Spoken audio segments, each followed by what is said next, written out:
साध संगत जी, प्रेम से बोलना। धन निरंकार जी। आओ सत्संगत जी, सृष्टि के रचयिता ब्राह्मण जी को एक बार अपनी सृष्टि को देखकर गर्व का एहसास हुआ। वे सोचने लगे कि मेरी बनाई हुई सृष्टि कितनी सुंदर है। ये पर्वत, ये बादल, सब कुछ कितना सुंदर है।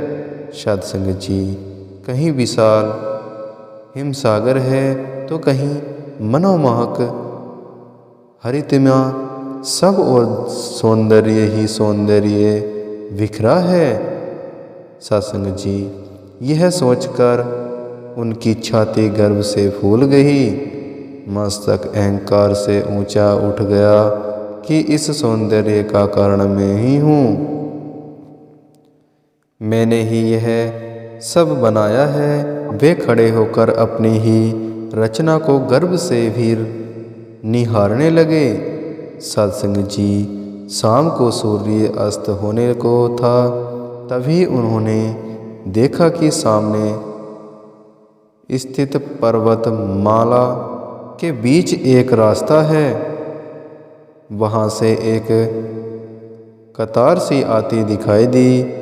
वह कतार जब और निकट आई तो उन्हें एक अनोखा जीव दिखाई दिया। ऊंची गर्दन, कोबड़ वाला बड़ा अजीब सा पशु था। ब्राह्मण जी सोचने लगे कि क्या ऐसा मध्य जीव भी मैं बना सकता हूँ। वे याद करने लगे, परंतु बहुत सोचने पर वे भी निर्णय नहीं कर पाए कि उन्होंने ही उसकी रचना की है। यह अजीब पशु था। ऊँटों की कतार चली आ रही थी। ब्राह्मण जी ने देखा कि एक प्रत्येक ऊँट की पीठ पर एक संदूक बंधा हुआ है। वे जानना चाहते थे कि यह पशु कौन सा है और उसकी पीठ पर रस्सी से बंधी बंदूक में क्या है, परंतु कोई भी व्यक्ति वहाँ दिख नहीं रहा था जिससे वे अपनी शंकाओं का समाधान कर पाते। सत्संग जी, ब्राह्मण जी आश्चर्य से सब देखते रहे। सूर्य छिपने लगा और वहाँ रास्ता धुंधला के से गिरने लगा था। कतारों में ऊँटों का आना जाना जारी था। अब उन्होंने कतार के अंतिम ऊँटों को देखा। उस ऊँट पर एक अजीब सी शक्ल वाला सांवले रंग का एक आदमी बैठा था। उसके एक हाथ में लाठी थी जिसका एक छोर उसने अपने पैर की अंगुलियों में फंसा रखा था। सत्संग जी, और दूसरा छोर कंधे पर रखा हुआ था।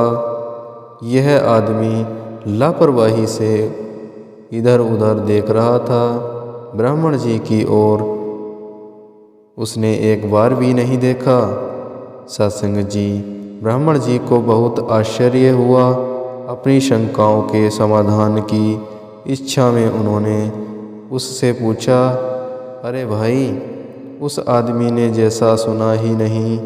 ब्राह्मण जी ने फिर कहा, अरे भाई सुनो, आदमी अब भी स्याही बदलों के और फेविकी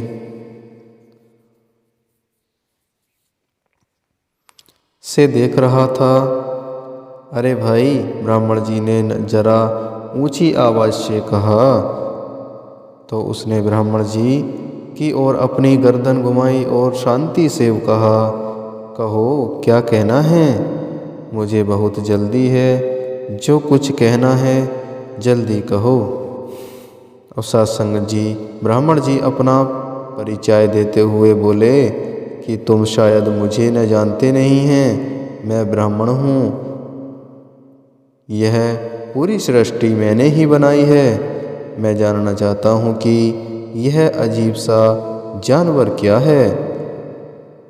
इसे मैंने तो बनाया नहीं, फिर उसको किसने बनाया है? सत्संग जी, हाँ, एक बात और पूछनी थी कि इन संदूकों में क्या है? अच्छा तो तुम ब्राह्मण हो? उस आदमी ने तिरस्कार पूर्वक कहा, सुनो, यह अजीब सा जानवर ऊँट है। इसे बनाने का अधिकार तुम्हें नहीं मिला है। कुछ रुक कर वह फिर बोला, इन संदूकों में एक एक ब्राह्मण बंद हैं। यह सुनते ही ब्राह्मण चौंक पड़े। उस आदमी ने उसी तरह कहा, तुम्हारी इस सृष्टि जैसी विश्व में सैकड़ों सृष्टियाँ हैं। सभी सृष्टियों का एक एक ब्राह्मण है।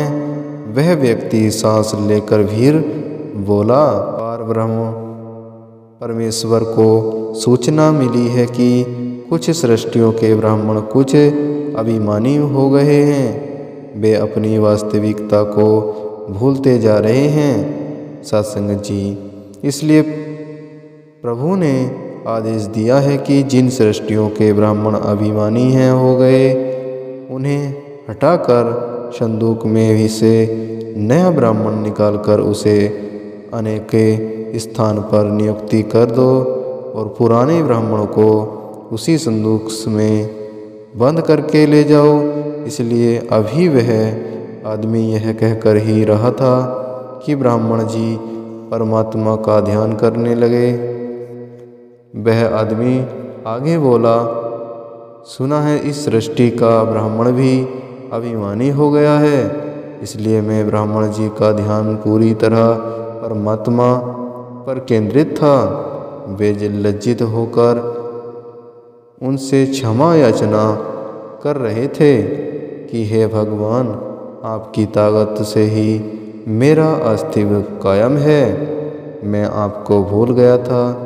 आपने मुझे अभिमानी होने से बचा लिया। मुझे क्षमा करो महाराज। आपकी जय हो, जय हो। सत्संग जी, काफ़ी समय बाद जब ब्राह्मण जी की आंखें खुली तो पाया कि न तो वहाँ ऊँट थे और न ही वह आदमी। अहंकार से बचाने के लिए ब्राह्मण जी ने परमपिता परमात्मा का ध्यान दिया। वास्तव में अहंकार से ही सब रोगों की जड़ है। प्रभु कृपा से ही हम अहंकार से बच सकते हैं और सार्थक जीवन जी सकते हैं। तो सत्संग जी, प्यार और सत्कार से कहना, धन निरंकार जी।